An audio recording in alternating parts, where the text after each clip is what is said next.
లక్షల్లో సంపాదించడం ఈ రోజుల్లో సాధ్యమా? అవును, ఇట్స్ పాసిబుల్. ఇన్వెస్ట్మెంట్ అక్కర్లేదు, రిస్క్ లేదు. ఇది డబ్ల్యూ కామర్స్. కోల్ అంశంలో మైనింగ్ శాఖ మంత్రి స్పందిస్తూ ఫోన్ ట్యాంపరింగ్ అంశంలో కూడా స్పందిస్తున్నారు. మనతో పాటు మంత్రి వివేక్ వెంకటస్వామి ఉన్నాడు. సార్తో మాట్లాడు. సార్, ఎట్లా చూడదు సార్, అంత బర్నింగ్ టాపిక్ నడుస్తుంది స్టేట్లో. దీంట్లో సింపుల్ 10 సంవత్సరాలు కేసీఆర్ వారి కుటుంబ సభ్యులు వాళ్ళందరి మీద ఫోన్ ట్యాపింగ్ చేశాం.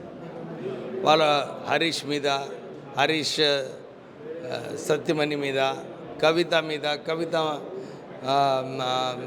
మగని పేరు అనిల్ మీద, అందరి మీద వాళ్ళు ఆ రోజు ఫోన్ ట్యాపింగ్ చేసి వాళ్ళని బ్లాక్మెయిలింగ్ కూడా చేయడం జరిగింది. మేము అప్పుడు మునుగోడు, హుజూరాబాద్ ఎలక్షన్లలో కూడా చూసినాం. ఇష్టం వచ్చినట్టు ఫోన్ ట్యాపింగ్లు చేసుకొని రేడ్లు చేయడము, ఇవన్నీ కూడా దౌర్జన్యాలు టీఆర్ఎస్ హయాంలో అయింది. అసలు పార్లమెంట్ చట్టం ప్రకారంగా ఎవరైతే ఫోన్ ట్యాపింగ్ చేస్తారో వితౌట్ చీఫ్ సెక్రటరీ పర్మిషన్, ఎందుకంటే అంబేద్కర్ గారు కాన్స్టిట్యూషన్లో ఏదైతే మనకు హక్కు ఇచ్చినారో freedom of speech, freedom of expression, ఇవన్నీ కూడా భంగం చేసిన వ్యక్తి కేసీఆర్. ఈరోజు వారిని పిలిచి నువ్వు ఇవి చేసినావు, ఈ తప్పులు నీవు ఉన్నాయని వారికి చెప్తే బయటకు వచ్చి ప్రెస్ కాన్ఫరెన్స్ చేస్తూ ఆయన చాలా మంచోడు, ఏమి చేయలేదు, పప్పు శుద్ధ లెక్క ఆయన వ్యవహరించడానికే ప్రయత్నం చేస్తున్నాడు. కానీ ప్రజలకు తెలుసు వీళ్ళు ఇట్లానే ప్రజలను మభ్యపెట్టి ఎప్పుడు కూడా ఏదో ఒక డైవర్షనరీ పాలిటిక్స్ ఏదైతే ఇంతకుముందు కేసీఆర్ చేసినారో ప్రజలు అదే ఆలోచించి వారిని ఓడించడం జరిగింది. Parliament elections, sarpanch elections, by elections, అన్ని ఎలక్షన్లలో కూడా ప్రజలు నమ్ముతలేరు. నమ్మకం టీఆర్ఎస్ పార్టీ మీద పోయింది. వాళ్ళు అది ఒప్పుకొని వారు సరిదిద్దుకుంటే బాగుంటుంది. ఫోన్ ట్యాపింగ్లో మీరు కూడా బాధితులేనా సార్? 100%.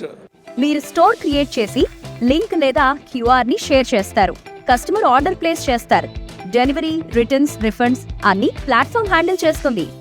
నా ఫోన్ మస్తు ట్యాపింగ్ చేసిన వాళ్ళు ఇష్టం వచ్చినట్టు ట్యాపింగ్ చేసినారు.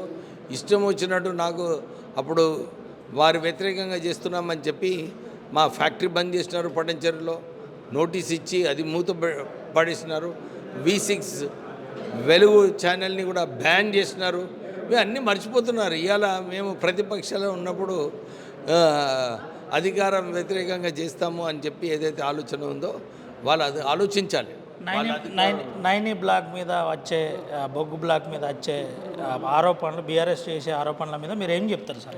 ఆల్రెడీ ముఖ్యమంత్రి గారు, ఉప ముఖ్యమంత్రి గారు ఆ విషయం మాట్లాడినారు. దాంట్లో మాది ఏం జోక్యం లేదు. ఇది కేవలం అపోజిషన్ పార్టీ ఏదైతే చెప్తుందో వాళ్ళు ఈ నాటకాలు ఆడుతున్నారు. దాని మీద ఆల్రెడీ కాంగ్రెస్ పార్టీ స్పష్టంగా ఉంది. ఎక్కడ కూడా అవకతవకలు కాలేదు. ప్రచారం చేసే వాళ్ళకి మీరు ఏం చెప్తారు? కాంగ్రెస్ పార్టీని మళ్ళీ గెలిపించి టీఆర్ఎస్ పార్టీని భూస్థాపితం చేసే బాధ్యత ప్రజలది. Right sir, thank you.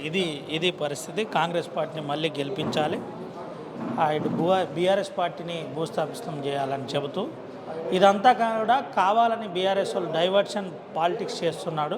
అంతేకాని గతంలో ఎక్కువ సంఖ్యలో ఫోన్ ట్యాపింగ్ చేసిన ఘనత బీఆర్ఎస్ పార్టీదే, కేటీఆర్దే అని చెబుతున్న పరిస్థితి. దీంతోపాటు సొంత చెల్లెలే అంటే కవిత భర్త ఫోన్ ట్యాప్ అయింది, హరీష్ రావు భార్య కూడా ఫోన్ ట్యాపింగ్ అయిందని మంత్రి వివేక్ వెంకటస్వామి చెబుతున్నారు.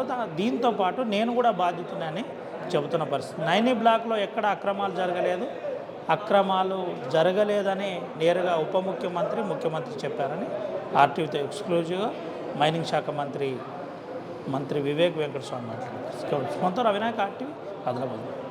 హోమ్ మేకర్ అయినా, కంటెంట్ క్రియేటర్ అయినా, కిరాణా షాప్ ఓనర్ అయినా అందరికీ సమాన అవకాశం.